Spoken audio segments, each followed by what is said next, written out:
મિત્રો, શું તમને ખબર છે આ મહિનામાં સાપ્તાહિક પોષણ દિવસો ઉજવાઈ રહ્યા છે? હા, રાષ્ટ્રીય પોષણ અઠવાડિયું જે દર વર્ષે સપ્ટેમ્બર મહિનામાં મનાવવામાં આવે છે. એનો હેતુ એ છે કે આરોગ્ય અને પરિવાર કલ્યાણ માટે પોષણ અંગે જાગૃતિ લાવવી, ખાસ કરીને મહિલાઓ અને બાળકો માટે પોષણનું મહત્વ સમજાવવું અને સ્વસ્થ ભારતનું સ્વપ્ન પૂર્ણ કરવું.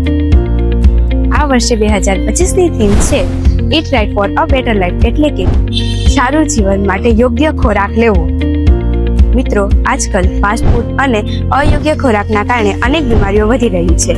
એટલે જ પોષણ અઠવાડિયું આપણે યાદ અપાવે છે કે યોગ્ય ખોરાક જ આપણા જીવનનો આધાર છે. યોગ્ય ખોરાક લેવાથી શરીર મજબૂત બને છે અને રોગ પ્રતિકારક શક્તિ વધે છે. એટલે જ પોષણ અઠવાડિયું ઉજવવું અને તે વિશે જાણવું આપણી તંદુરસ્તી માટે ખૂબ જ જરૂરી છે. હવે હું તમને જણાવું કે અમારી સ્કૂલમાં શિક્ષકોને શું શીખવે છે. અમારા શિક્ષકો કહે છે કે eat right for a better life એટલે દરરોજનું ભોજન સંતુલિત અને પોષક વાળું હોવું જોઈએ.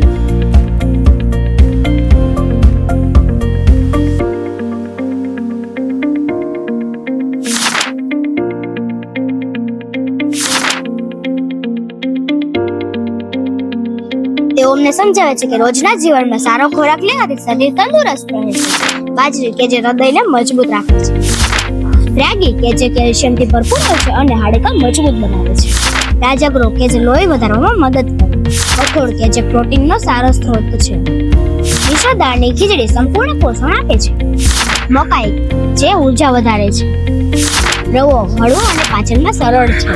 આ બધું ખાવાથી શરીરને શક્તિ મળે છે અને શરીર તંદુરસ્ત રહે છે. તો ચાલો મિત્રો, આપણે પણ રાષ્ટ્રીય પોષણ અઠવાડિયું 2025ની ઈટ રાઈટ ફોર અ બેટર લાઈફને જીવનમાં અપનાવીએ અને પોષણયુક્ત ખોરાક લે સ્વસ્થ જીવન જીવીએ.